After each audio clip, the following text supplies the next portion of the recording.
Sarap naman dito, ang lamig ng klima. Bossing! Bossing! Kamusta ikaw? Ayos naman, bossing. Ano ginagawa mo ngayon? Pa-vlog lang, bossing. Sama ka? Okay, pwede ka sumama? Sama. Pwede, Sama, pwede.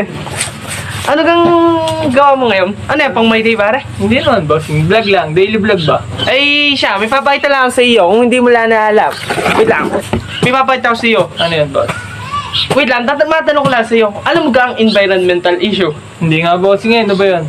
Ito turo sa akin ni Sir Linato. Teacher natin sa Impotek. Kilala ko na, pare. Oo, kilala mo na naman. Oo, pare.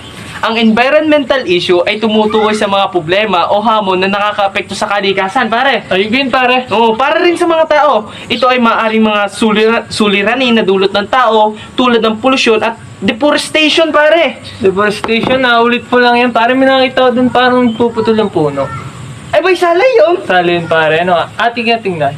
Ay, siya, titingnan lang natin. Tingnan natin, pare. Oo, ano gagawin natin? Baka hindi naman alam nila kung anong ginagawa nila eh. Kaya nga, sasabihan natin sila, pare. Oo, tara. Ano, sisimulan natin? Tara. Tara, isasama na natin itong vlog na to. Guys, sama na kayo. Sama na namin kayo ha. Pare, saan ka dito? Pare. Pare, doon.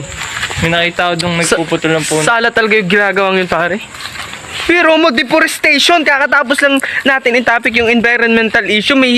Mamaya, pare, may naisip akong gawin natin. Para masolusyonan natin yan. Yun, mas maganda yun. Saan ka dito, pare? Yun, pare, oh. Pare, saan ka dito, pare? Yun, pare, oh. Ito, pare? Kuya, anong ginagawa dyan? Bawal ako, kuya. Sala po yung ginagawa nyo, eh. Kuya, alam niyo yung mali ang ginagawa nyo?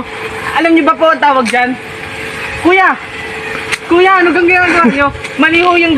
Alam niyo ka ho yan? Yan ay deforestation. Mali ho yung ginagawa nyo.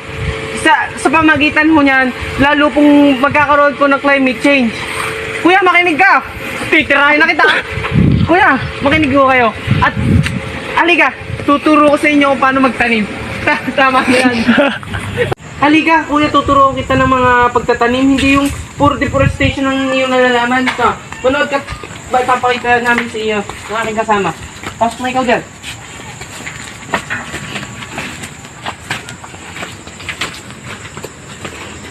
Yan, panoodin mo yan kung anong ginagawa niya. Kung kasi puro deforestation ang alam mo, hindi mo alam kung paano magtanim.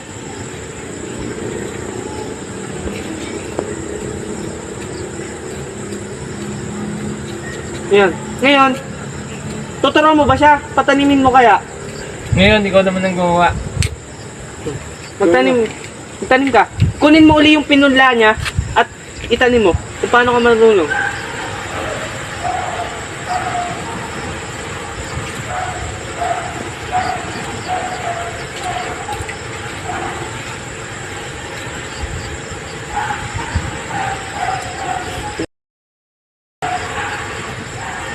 Yan, ngayon kuya, natuto ka na magtanim. So ulitin, wag ka na magpuputol ng puno, ha. Mali yun. Mali yan ha. Thank you ha.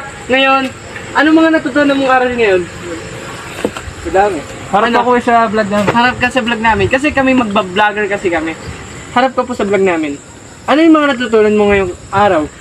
Wag magpuputol ng puno. Yun. Thank you kuya. Sana po yung marami kayo natutunan. Bye-bye po. Maraming salamat, kuya.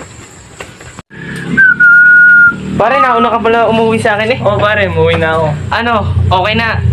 Nakatapos na tayo ng isang vlog natin. Oh, pare, madami na akong natutunan ngayong araw. At marami rin tayo naturuan. Oh, madami. At yun nga pare. Muli, ako po si Mark Steven G. Magabo. At ako po si Adrian Fiuntalan. At sana po marami kayo natutunan sa environmental issue sa deforestation.